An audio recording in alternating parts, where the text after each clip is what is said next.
The Ford starting and lighting system. Answer number 117. Of what does the starting and lighting system consist? The starting and lighting system is of the two-unit type and consists of the starting motor, generator, storage battery, ammeter, and lights, together with the necessary wiring and connections. Answer number 118. Where is the starter located? The starting motor is mounted on the left-hand side of the engine and bolted to the transmission cover. When in operation, the pinion on the Bendix drive shaft engages with the teeth on the flywheel. Answer number 119. What if the engine fails to start? If the starting motor is turning the crankshaft over and the engine fails to start, the trouble is not in the starting system. In this event, release the button at once so as not to unnecessarily discharge the battery, and inspect the carburetor and ignition system to determine the trouble. Answer number 120. What if the starting motor fails to act? If the starting motor fails to act after pushing the button, first inspect the terminal on the starting motor, the two terminals on the battery, and the two terminals on starting switch, making sure all of the connections are tight. Then examine the wiring for a break in the insulation that would cause a short circuit. If the wiring and connections are okay, and the starting motor fails to act, test the battery with a hydrometer. If the hydrometer reading is less than 1.225, the trouble is no doubt due to a weak or discharged battery. Answer number 121. What if the driver steps on starting button when engine is running? Should the driver accidentally step on the starting button while the engine is running, no harm will result.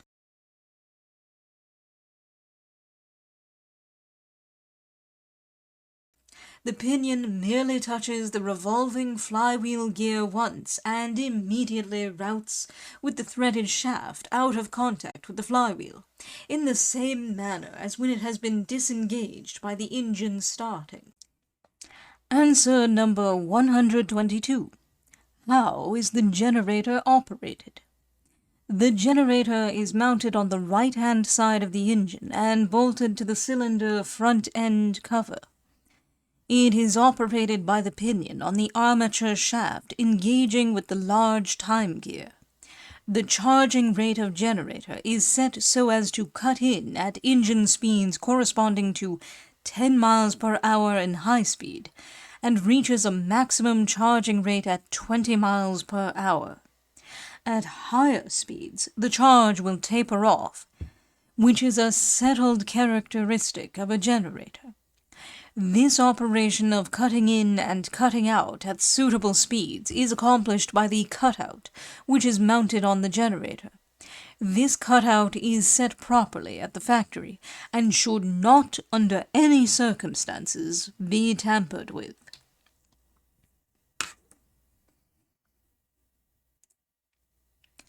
Wiring diagram, cars equipped with starter. Cut number 23. Answer number 123. What about oiling? The starting motor is lubricated by the Ford splash system, the same as the engine and transmission. The generator is lubricated by a splash of oil from the time gears. In addition, an oil cup is located at the end of the generator housing, and a few drops of oil should be applied occasionally.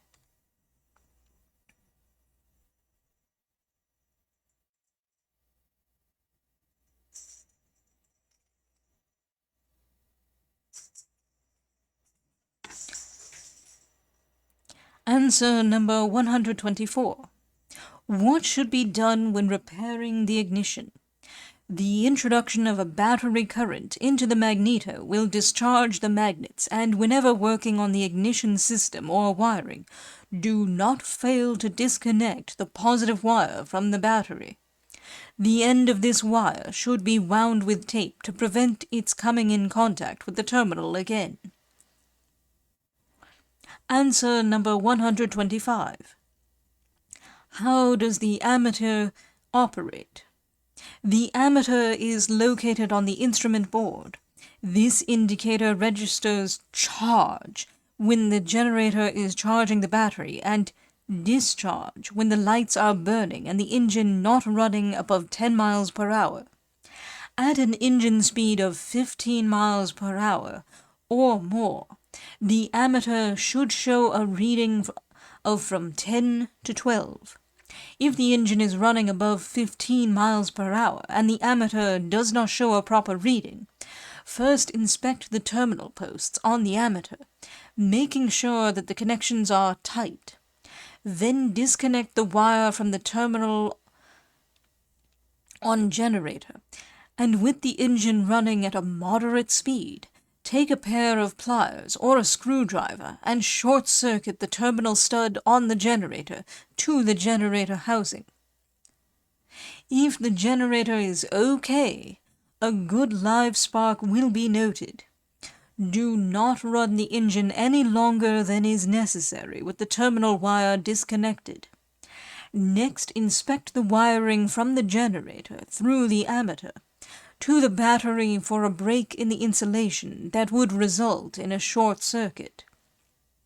If the trouble is not located, then remove the dust cap from the end of generator and thoroughly clean the generator commutator, using for this work a fine grade of sandpaper which has been slightly oiled. With the motor running, hold the sandpaper against the commutator with the fingers until all dirt has been removed and a bright surface attained.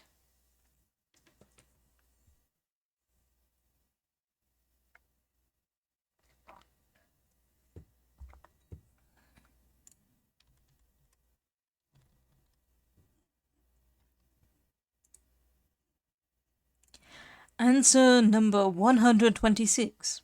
How are the lights operated? The lighting system consists of 2 headlights and a tail light operated by a combination lighting and ignition switch located on the instrument board. The headlamp bulbs are of 6 to 8 volt double filament type. The major filament is 18 candle power and the minor filament is 2 3/4 candle power. The small bulb used in the tail light is of 6 to 8 volt, single contact, 2 candle power type. All of the lamps are connected in parallel, so that the burning out or removal of any one of them will not affect the other. Current for the lamps is supplied by the battery. Do not connect the lights to the magneto, as it will result in burning out the bulbs and might discharge the magnets. Cut number 23 shows the different circuits and the course of the current. Answer number 127. What about repairing starter and generator? If either the starter or generator fails to give proper service, the owner should at once consult an authorized Ford dealer. Owners should not attempt to repair or adjust the mechanism of the starter and generator. Answer number 128. How is the starter removed? When removing the starter to replace transmission bands or for any other reason, first remove the engine pan on the left-hand side of the engine and with a screwdriver remove the 4 small screws holding the shaft cover to the transmission cover. Upon removing cover and gasket, turn the Bendix drive shaft around so that the set screw on the end of the shaft is at the top. Immediately under the set screw is placed a lock washer, designed with lips or extensions opposite each other. One of these is turned against the collar and the other is turned up against the side of the screw head. Bend back the lip which has been forced against the screw and remove the set screw. As the lock washer will no doubt be broken or weakened in removing the starter, a new one must be used when replacing it. Next, pull the Bendix assembly out of the housing, being careful that the small key is not misplaced nor lost. Remove the 4 screws which hold the starter housing to the transmission cover, and pull out the starter, taking same down through the chassis. This is why it was necessary to remove the engine pan. Extreme care should be used in removing the Bendix drive and other parts, that none are misplaced nor lost, and that they are replaced in their former position. In replacing the starter, be sure that the terminal connection is placed at the top. If the car is to be operated with the starter removed, be sure to put the transmission cover plates in position. These plates may be obtained from the nearest dealer. Answer number 129. How is the Bendix drive assembled to the starting motor? When assembling the Bendix drive to the starting motor shaft, care must be used to see that the stop nut or bearing which enters the mounting bracket on the starting motor is not too tight. Also, that the bearing is in proper alignment with the bracket. The bearing should be oiled and then fitted so that it can be turned readily with the fingers. If the bearing is too tight, it should be dressed down with an oil stone. Too tight a fit will cause the bearing to freeze to the bracket, resulting in serious damage to the starter. Answer number 130. How is the generator removed?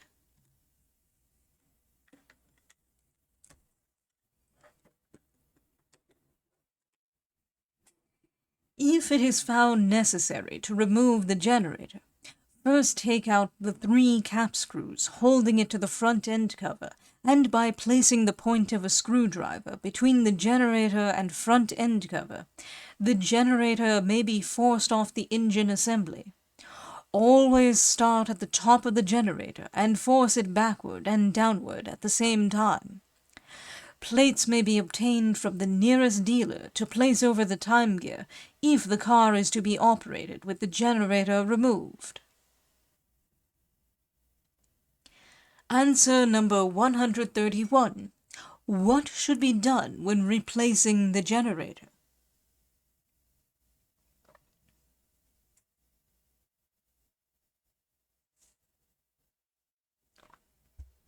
When installing the generator, the drive pinion must be properly meshed with the large time gear. The generator bracket, that is, the section to which the generator is bolted, is separate from the cylinder block, and the meshing of the generator driving pinion with the large time gear can be regulated by the use of 1 or more paper gaskets between the bracket and the cylinder block. The bracket should rest tightly on the crankcase gasket and line up with the face of the time gear case. If these gears are meshed too lightly, a humming noise will result. Also, the generator shaft will be thrown out of alignment. Answer number 132. Can the engine be run with the generator disconnected from the battery? If for any reason the engine is run with the generator disconnected from the battery, as on a block test, or when battery has been removed for repair or recharging, be sure that the generator is grounded by running a wire from the terminal on generator to one of the dust cover screws in the yoke. 2 strands of shipping tag wire may be used for this purpose. Be sure that the connections at both ends of the wire are tight. Failure to do this when running the engine with the generator disconnected from the battery will result in serious injury to the generator. Never ground the generator through the cutout. Answer number 133. What type of battery is used? The Ford starting system uses a 6-volt, 3-cell battery.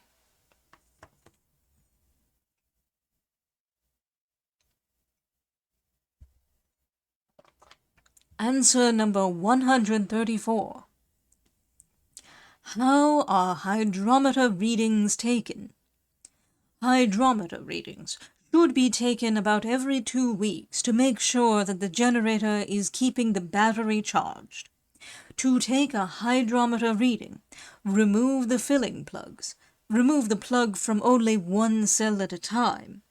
Next, insert the hydrometer syringe in the filler tube and draw up enough of the solution to float the glass bulb inside the instrument. The reading of the scale at the surface of the liquid, see cut number 24.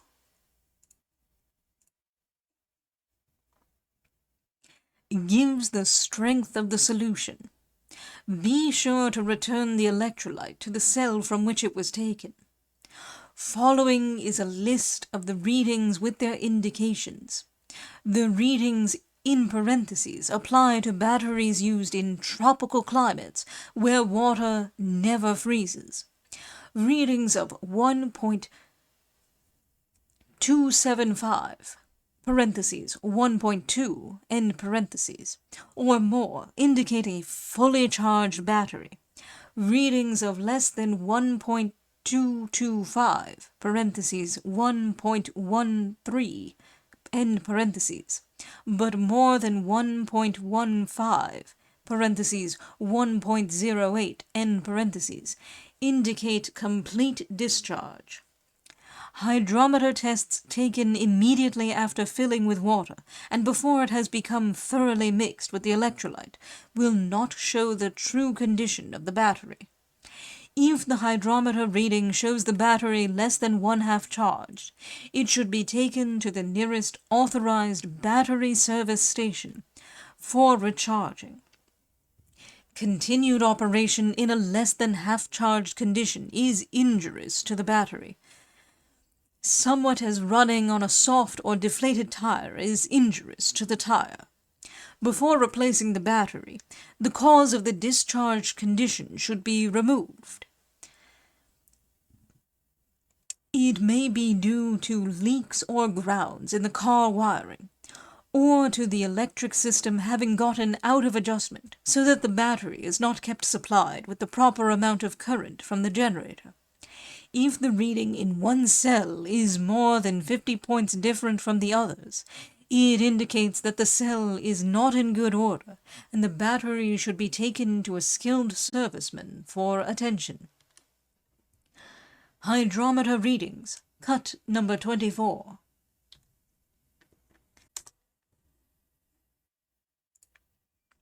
Answer number 135. When should water be added to the battery? Add nothing but pure water to the cells and do it often enough to keep the plates covered at all times. The solution, electrolyte, should be maintained at a level with the bottom of the filling tube. Distilled water, melted artificial but not natural ice, and rainwater, if obtained in the open country from a clean slate or shingle-covered roof, are generally satisfactory. All water for battery use should be kept in clean, covered vessels of glass, china, earthenware, rubber, or lead. In cold weather, add water only immediately before running the engine so that the charging will mix the water and electrolyte and avoid freezing. If for any reason it is necessary to add acid, the battery should be taken to an authorized service station. Answer number 136. What care should be given the filling plugs and connections? Keep the filling plugs and connections tight and the top of the battery clean. Wiping the battery with a rag moistened with ammonia will counteract the effect of any of the solution which may be on the outside of the battery. A coating of heavy oil or Vaseline will protect the connectors from corrosion. Keep the battery firmly secured in position. If clamps are loose, the battery will shift about in the compartment and result in loose connections, broken cells, and other trouble. If repairs are necessary, or if the car is to be laid up for the winter, take the battery to a skilled serviceman for proper attention and storage.